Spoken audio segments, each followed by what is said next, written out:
Welcome to Thinkin, a podcast series by Kautilya School of Public Policy. My name is Rishabh Borkar, and today in our studio we have Dr. Sanjay Baru.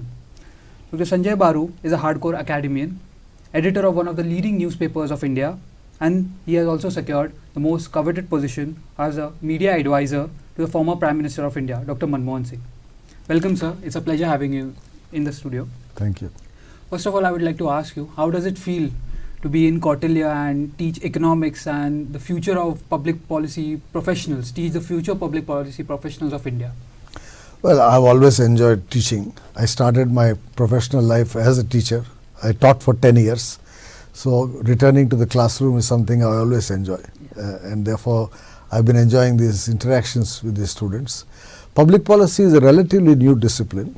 I don't think it has been fully framed as such as a discipline, because it cuts across many disciplines: economics, politics, law, etc., etc. So it's a fascinating area to be in. I mean, I taught economics, but now I'm teaching public policy, and I find it's interesting because you bring in a lot of real life experience into teaching public policy. Since you are speaking about academia and you say academia is your forte, I would like to ask you, since you have taught extensively not only in India as well as abroad as well, I would like to ask you that what is the state of economic education or financial education per se in India in comparison to abroad? Well, at the postgraduate level, it's quite good in specific institutions. I think overall, the quality of education at the undergraduate level has declined. Okay. We have a very peculiar situation where we have good schools. So students come out of school with very good levels of understanding, and then we have weak undergraduate and then strong postgraduate. Okay. And I think there is need to improve the undergraduate program across the country. Okay. As you said, we need to have a good core education in economics and financial. Moving on, as we know, we are just a day apart from the budget, the D-Day. Last year's budget was known as the Capex Carnival, with major stress on capital expenditure. Do you think this year the FM will hold some of its firepower to spend major of its spending capacity in the next year's financial budget, especially just before the polls of 2024? What do you think? What are your speculations about the budget? Well, you see, first of all, I think the focus on capex was important, and I hope it continues, because at the moment there isn't much private investment happening. In fact, I've recently written a column saying I see a capital strike in India. I mean, we have like labor strike, there's a capital strike where private sector is holding back on investment because capacity utilization is still low, demand is not growing, there's some uncertainty about future growth. The real fact is that in the last 3 years, growth rate was about 3%. So there's a lot of waiting and watching on the part of private capital. As a consequence, public investment has really come forward in the last 1 year, and I think that should continue because that is the major engine of growth. Now, as far as next year is concerned, look, frankly, this is the last budget of this government, because next year's budget, February, we are almost at the eve of the election. It'll have to be a vote and account budget. It cannot be a regular budget. Though the Modi government has done a lot of unconventional things. They have even in the past used a vote and account budget to behave as if they are presenting a regular budget. So I will not be surprised if Nirmala Sitharaman pretends to be the finance minister of 2023-24 and presents a regular budget in 23. But that is not the tradition in this country, that the last budget is always a vote and account. So in my judgment, this is the most important budget for this government, and the focus has to be on growth or picking up, pushing investment up. There's some expectation about concessions to the middle class, etc. I don't expect much this year. If there has to be some concession, it will be probably closer to the elections next year, because frankly, outcome of elections in India are no longer determined by economic policies. I think there are a lot of other factors operating, and what the finance minister does in the budget is no longer the most important factor shaping election outcomes. True. I remember you said something about labor. My only concern was when we speak about budget, it's always the money power. Why can't we speak about the muscle power in terms of the youth? the younger population, and we had Dr. Subbarao who had come here speaking about the lack of female labor participation in India, and how can the budget address it? And do you think, because we know that the China is growing like anything, and it will grow exponentially in the years to come, and I guess this is the time where India should tap into its youth. Absolutely. You know, one of the great problems we have as economic policy analysts and policy makers in this country is the lack of adequate data on employment. And I think, you know, everybody imagines whatever number they're talking about. But in most Western economies, most developed countries, the single most important economic variable that policy makers focus on is employment. And month-to-month employment data is tracked, particularly in the US and Western Europe. Here we hardly have, you know, once in 5 years a census. So we are depending on surveys to understand what is happening to employment. And the fact is, I think there is a general recognition that employment has not been growing. We've had jobless growth. And a lot of young people are waiting for employment opportunities. So I do think that employment should be a major focus point for this budget, and therefore focus on employment intensive manufacturing growth. And you're right that there's an opportunity to bring away capacity out of China into India because of growing costs in China, and also because of the global geopolitical situation. It offers India great opportunity, but that will happen only if we make investment in labor intensive manufacturing more attractive, whether it's in textiles or, you know, paper-based products or toys, or, you know, unfortunately many of these areas have become actually capital intensive. And any incentive, I mean, even look at production linked incentives, which have been PLI scheme. The incentive is not linked to employment. Okay. In fact, some people have argued that the incentive should be linked to employment. How many jobs have you created? You will get an incentive from the government if you show that you actually increased the number of jobs in your field. And I think therefore a employment related oriented scheme for PLI is something which I hope this budget brings forward. Now venturing into other field of media as well, how do you view this transition from an ad-based model of media to a subscription-based model of India? Since I have gone through many of your interviews, we actually said editorials are no more editorials, advertorial. What do you think about this ad-based model and its transition to an subscription-based model? Well, I think it's high time we went for a subscription-based model. We've all been corrupted by the ad-based model because cost of accessing information has gone down drastically in the last 2 decades. The Times of India set that trend through its invitation pricing, etc., about almost 30 years back. And everybody is now following that. And the problem with ad-based media is that few people have begun to corner the space. You see major companies dominating that ad space. As a result, their influence has gone up in the media. All of which I don't think is good for Indian democracy and for the media. So the fact that more and more, I mean, people like, say, the Indian Express, the Hindu, Business Standard are insisting on a subscription-based model is, I think, a positive development. Yeah. But whether traditional media itself has a long life or not is a big question, because a lot of us increasingly access news from social media.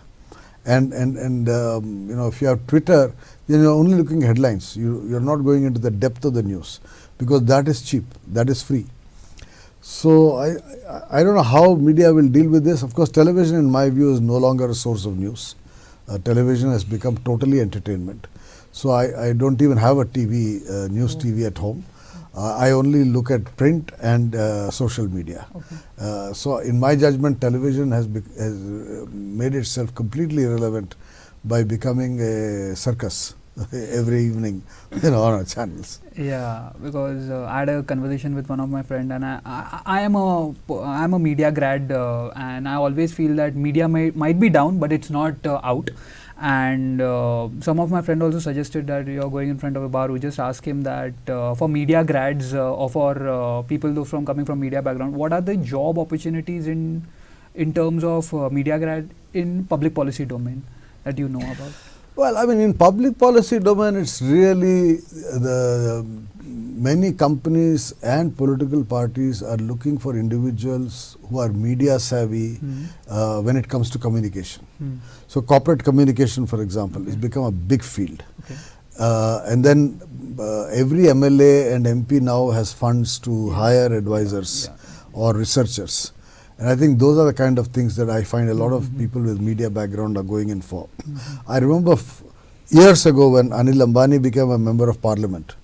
That was the first time I heard Anil Ambani hiring a journalist as his speechwriter and advisor.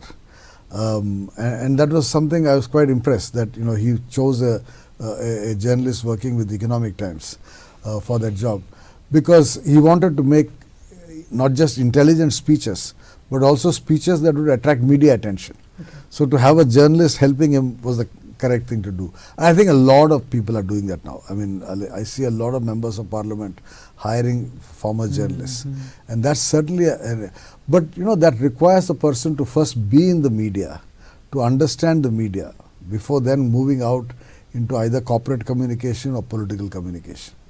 So joining the dots, media and public policy, I guess it gives rise to political consultancy as well, because since the elections are coming up, I guess these political consultants like IPAC or Inclusive Minds are looking for public policy grads. Do you think that? Well, I know politicians, individual politicians are. I don't know how much political parties depend on public policy professionals. I think at the end of the day, by and large, politics is about having your finger on the pulse of public opinion. And unless you are a very clever public policy person, I mean, there are some people who have made millions in this business, like Kishore, Prashant Kishore. And he's a success model, but not everybody is a Prashant Kishore. And even in his case, I don't know if I think he's running out of his luck. He's no longer but he had a great phase of 10 years of consulting work. But I think what more and more political parties are looking for is statistical analysis, is much more informed statistical analysis. And they want very granular constituency-wise data on what are the factors driving the mood of the electorate, etc. So public policy is helpful, but I think a knowledge of statistics, of data processing, big data processing, etc. is all very useful. True. And so I can sense that we as a future public policy practitioner need to have hands-on experience in data, AI and all those sort of things.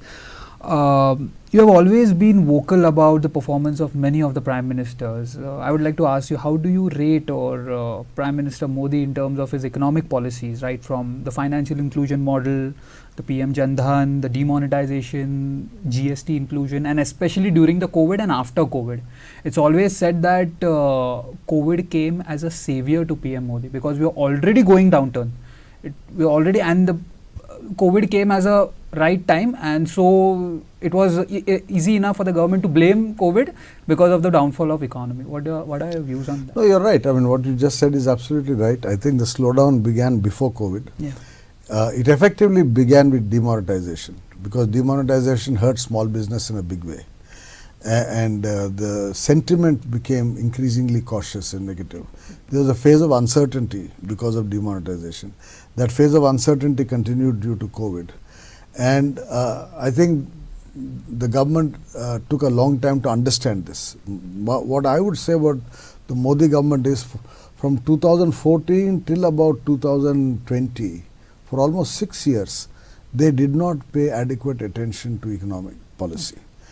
They've started paying that attention, and I think there is greater recognition of the need to change sentiment and get investment going up. And suddenly the February 2022 budget, I think, hit all the right buttons. But, frankly, if you look at, since you asked about different prime ministers, if you look at the last 50 years, the best period for the Indian economy in terms not just of growth, but of poverty reduction employment generation, increase in share of trade in national income and India's share of world trade, etc., etc. You take all the major economic indicators. Investment as a share of national income, saving as a share of national, all the indicators improved between 1991 and 2012. It was a 21-year-old period, 20-year period. In those 2 decades, you had P.V. Narasimha Rao, Atal Bihari Vajpayee and Manmohan Singh, 3 prime ministers under whom the economy took off.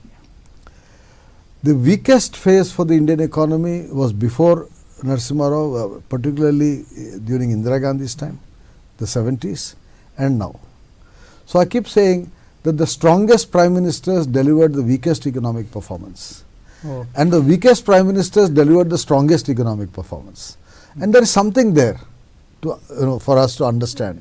Now, why is it that nobody says Narasimha Rao was a powerful prime minister, or even Mr. Vajpayee, though he was a very great man, he has a coalition government with a lot of internal differences, and certainly Manmohan Singh had a lot of issues to deal with politically. But all 3 of them delivered an economic performance superior to both the record of Indira Gandhi before them and Modi after them. So I think the public policy lesson that I draw from that is a consensual political leadership works best for the economy.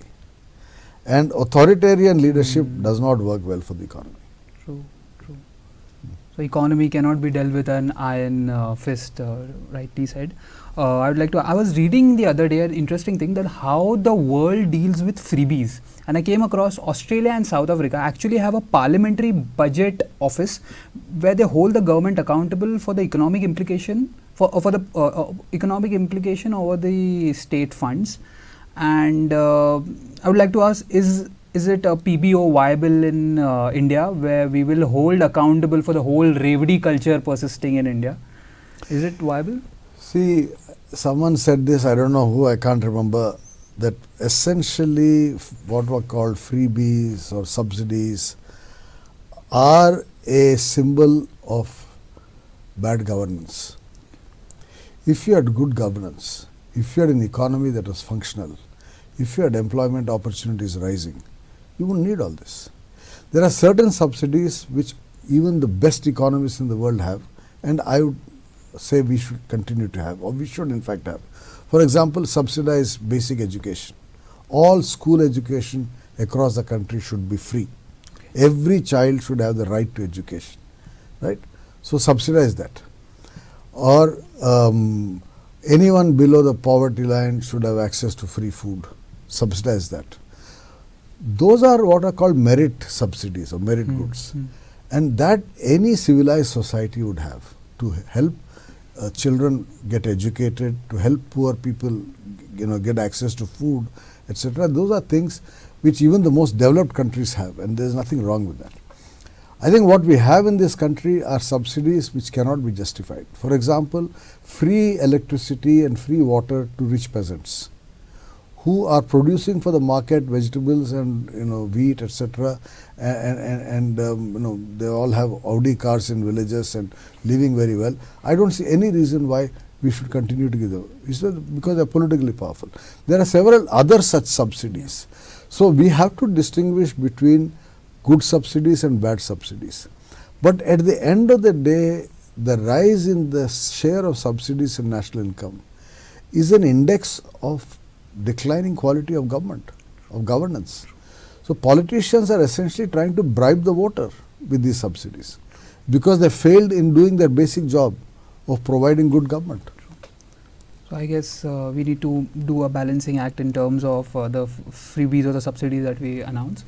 My final question is, economy in general can be cumbersome to those who are not coming from a background, all the graphs, the charts, the theories. Can you suggest some books or some method or techniques in order to demystify or simplify economics, so that it's really pleasure to learn that through a public policy angle? Well, I mean, there are two halves to economics as a discipline. There's microeconomics and there's macroeconomics. Macroeconomics is essentially about political economy, about management of an economy. Inflation, understanding why prices rise, or why certain industries grow, they don't grow, why certain regions grow. So macroeconomics as a discipline interacts much more with other disciplines, sociology, politics, etc. Microeconomics too has a behavioral dimension, right? So some understanding of the human mind, of human response to incentives. Psychology. What has happened with economics as a discipline is that we've had a lot of mathematicians and scientists entering the discipline and merely complicating it with a lot of maths and and algebra. But in my view, you don't need all that math and algebra to understand basic concepts in economics. Because at the end of the day, the basic concepts go back to writers who wrote in simple language. I mean, you read Malthus, Ricardo, or Marx, or Keynes, or the Joan Robinson, and all of them wrote in fairly straightforward English, and what they written is not that difficult to understand. I think economic management a proper understanding of economic management requires a understanding of sociology, history, and politics, and that is where I feel that the technocratic understanding of economics is very limiting. You can't assume. People are social beings. How they respond to various incentives depends on how they're acculturized in the society they live in, etc. Surely I would incorporate what you said in my learnings. It was truly an insightful podcast, sir. I would thank you. Thank you very much. Thank All you, the sir. best to you. Yeah.